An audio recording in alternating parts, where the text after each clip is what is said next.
A great turnout. It was interesting when I was on KFAN on Thursday. They kept me on for an hour, and a lot of great phone calls in, and I was kind of curious to see what kind of turnout we were going to have, but it is great to see. A lot of people think I have the best job in hockey, and I tell them, I think I have the second best job in hockey. The best job is being the head coach at an orphanage. No parents to deal with.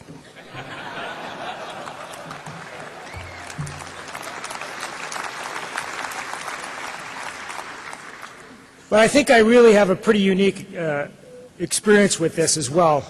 I've coached, lived in Alaska, I've coached, lived in Colorado, and now I'm back to Minnesota. And I look back at some of my roots and how I got involved in the game.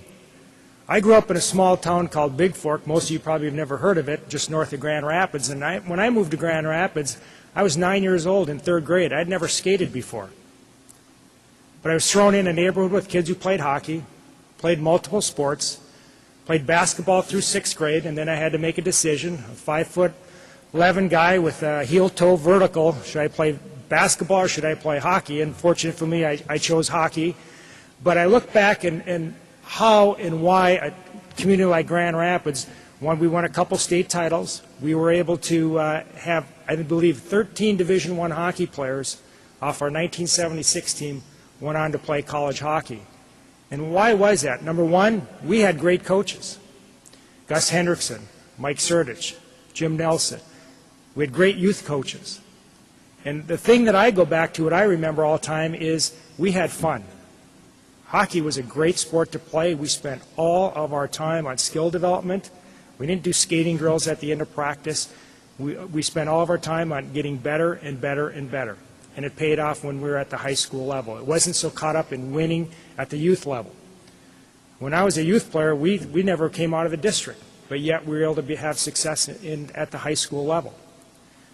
When I've gone around the country and watched, some of my perspective too, I have a son now that's 17 years old, I have another son that's 11 years old, and watching them go through the youth system, a couple of things have struck me. I remember being in Colorado Springs, and they have a big President's Day tournament every year in February. And being a parent, I had to work my shift on a Monday morning because we played on the weekend. And I remember observing a team and a coach. And every time these kids came off the ice, and I think they were about the squirt level, the coaches turned around in their face, screaming at them. And I'm watching this because I'm in the penalty box. And I'm getting more upset as the game goes on. And I'm thinking, should I say something or not? I couldn't take it anymore. At the end of the game, I walked up to the coach, and I told him, I just want you to know, if I had a son, there is no way I would allow him to play for you. And he was kind of taken aback by it. And the following year, he was back at the President's Day tournament, and he came up to me and he said, you know what, I thought a lot about what you said, and you were right. And we have to change some of that attitude from the coach's standpoint that it is a win at all costs. It's not a win at all costs. It needs to be a fun at all costs. I see that. We talk about skill development, practice ratios. Even at our level, I'll bet we spend 75 to 80% of our time at the college level on skill development. Because it still boils down to who can skate, who can stick handle, and who can pass. It doesn't come down to who can play the best systems, who can break out the puck the best. If you can't do things technically, you can't do them tactically. So we have to look at allow kids to handle the puck, allow kids to take risk.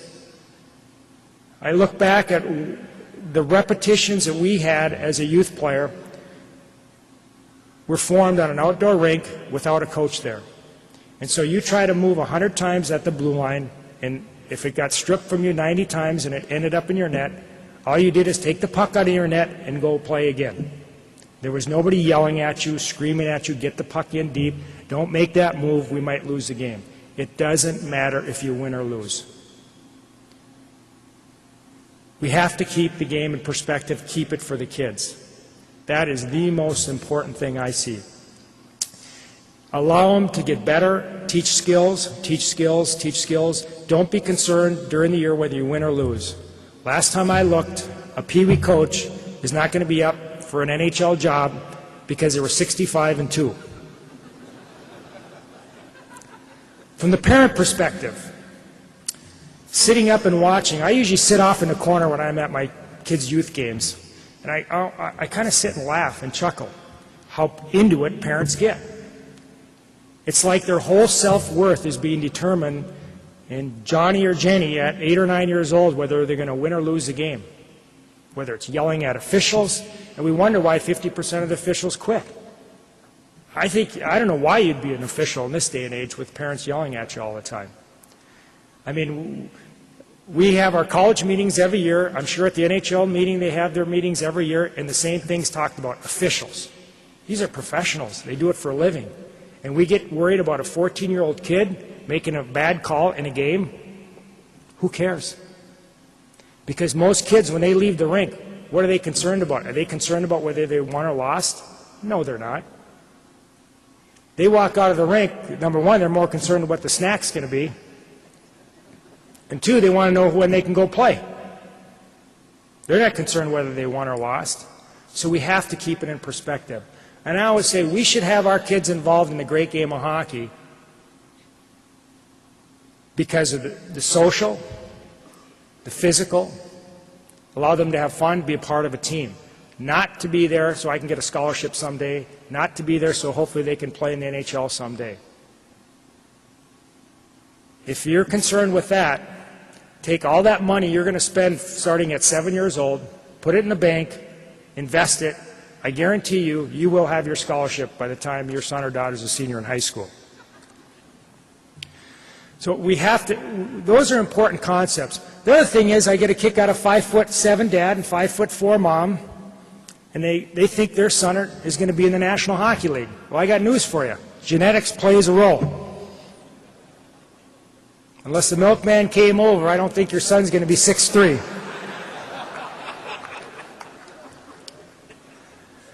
But this is a great program. It's a great concept. We're sitting with Mark Jorgensen and Kevin Hartzell. It's all about getting the game back to the kids. It has to be fun.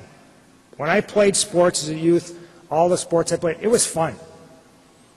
And probably 80 to 90% of the time we played sports, it was without a coach, it was on our own. And that's why that doesn't happen as much today, and it probably never will go back to that era. But as a coach, we have to do that in our practices. Play small games. I watched my son play mite hockey a couple years ago. And I think it should be cross-ice games, small games. You've got 10 mites playing in a rink this size. I said, that's like an adult playing on a football field. Wouldn't be much fun. It's a long way to skate 100 yards downfield. I don't think there'd be much back-checking. Cross-ice hockey, let kids touch the puck, because that's how the game is played. Let's not be concerned about making sure a 7-year-old knows how to line up for a face-off, and when it's their 2-minute shift, and we're going to waste 30 seconds of it making sure they're all aligned. Keep the puck going, let them touch the puck, let them play cross-ice, get them grouped with kids of their own ability, so one kid doesn't have the puck for the whole 2 minutes. They all get to touch it, because it's a fun game, and it's a great game to play. So if we can continue to give the game back to the players, I think we'll have more kids involved. I think we'll have more kids that stay involved and play for a longer period of time and not dropping out at 13 years of age. Because just because a kid's great at 13 doesn't mean that kid's going to be great at 19 or 20. The development comes when they get to be 16, 17, maturity comes into play. This is a great program. We have to be on board. I think this is an important concept, not only for our state, but hopefully this can spread across the country. So I appreciate you allowing me to be here, and let's have a great season. Let's continue to give the game back to the kids. That's where it belongs. Thank you.